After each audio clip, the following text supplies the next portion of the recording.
Assalamu alaikum. Welcome to English Corner Grammar lesson. Our today's topic is adverb, its types and uses. Lesson objectives. Having completed this lesson, the students will understand what an adverb is. They will know what different types of adverb. They will understand the use of different types of adverbs, and also they will be able to identify adverbs in sentences. By definition, adverb is a part of a speech that modifies a verb primarily. Let us have some example sentences. He is running slowly. So here slowly modifies running, that is the speed of his running is slow. He is not slow here. The picture is beautifully drawn.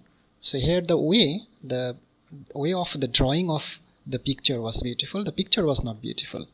If it was the picture was beautiful, it would be an adjective.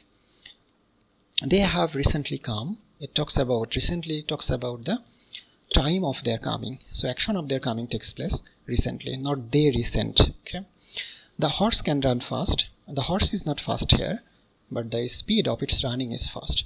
So in these examples, we see that the words slowly, beautifully, recently, and fast, they give us more information about the verb, the way the verb takes place, the time the verb takes place, etc.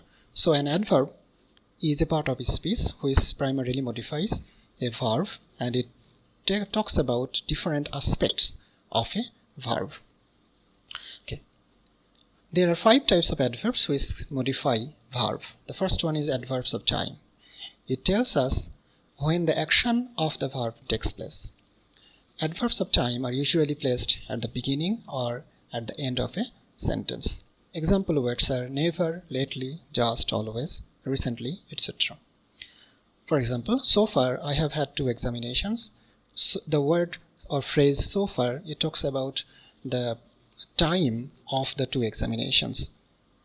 I haven't seen him lately. It also talks about the time of my seeing him. We recently bought a new house. So recently talks about the time of our buying of the new house. Second one is adverbs of place. It talks about the that place where the action of the verb takes place or occurs. It is usually placed after the main verb or object. That is, if it is a transitive verb, we can have an object, and then you can have the adverb of place, or you can have it at the end of the sentence. Example words are here, there, nowhere, everywhere, out, in, above, below, inside, outside, into, etc. For example, there are people everywhere. So the word everywhere tells us where the people are. So it talks about the place of the people. We walked outside. It also talks about the place where we walked. There were 3 trees here. Okay. The third one is adverbs of manner. They provide more information about how a verb is done. That is the manner of the action of the verb. And adverbs of manner are the commonest of all adverbs, and they, as most of them end in ly, that is why it is easy to identify them. For example, neatly, slowly, quickly, sadly, and in most cases they come from the adjective, and we add an ly suffix to the adjective. The young boy was walking slowly. So here slowly is the adverb, and it modifies the verb walking. I politely greeted him. So politely modifies my way of greeting. How I greeted him? Very politely. He was speaking loudly. How he was speaking?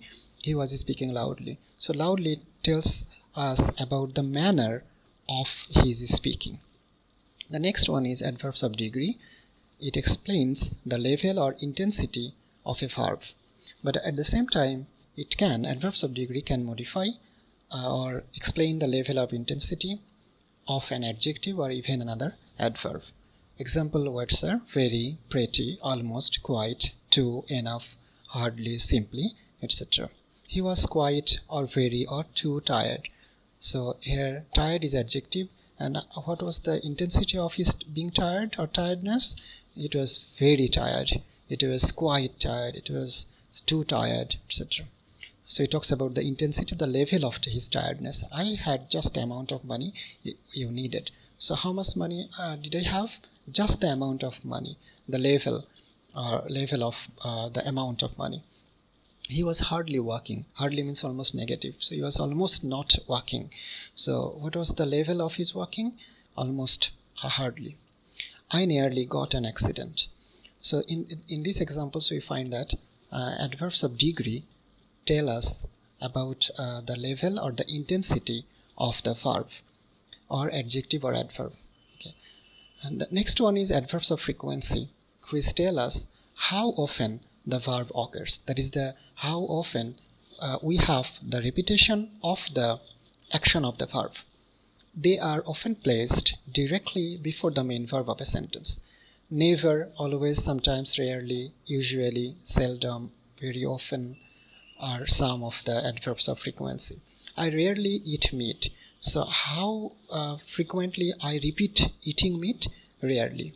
She usually goes to school by rickshaw. So usually tells us about the verb going to school by rickshaw and how frequently it happens.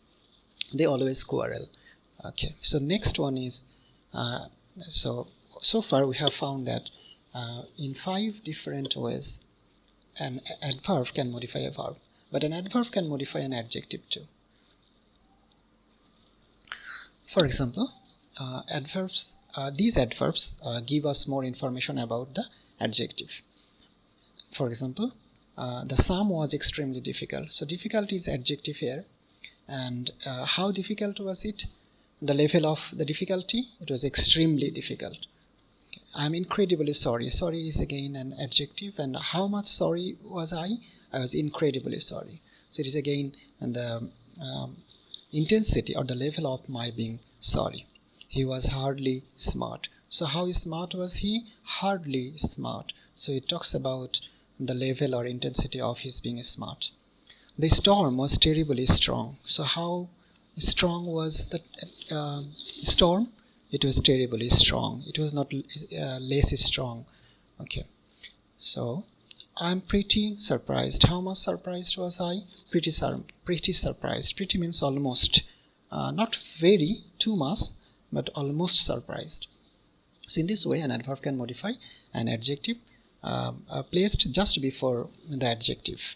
And sometimes we can have adverbs placed after the adjective also. An adverb can modify another adverb. An adverb can give more information about the intensity or level, or can give us more information about the adverb. For example, he was running very fast. So here fast is an adverb. And how fast was his running? Very fast. So fast is modifying the verb running, and very as an adverb is modifying another adverb, fast. He was talking exceptionally loudly. So loudly is an adverb and exceptionally is again an adverb modifying the adverb loudly. An adverb can modify a noun.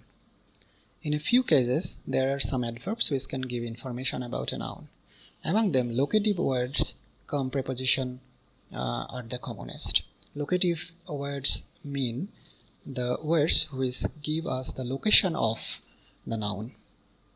Over, above, upstairs, down, even, below, following are some adverbs which can modify a noun. For example, the above paragraph is about politics. So here above refers to the location or the place of the paragraph. It is not the quality of the paragraph, but the place where paragraph is written. He lives in a room upstairs. So where is the room? The room is upstairs.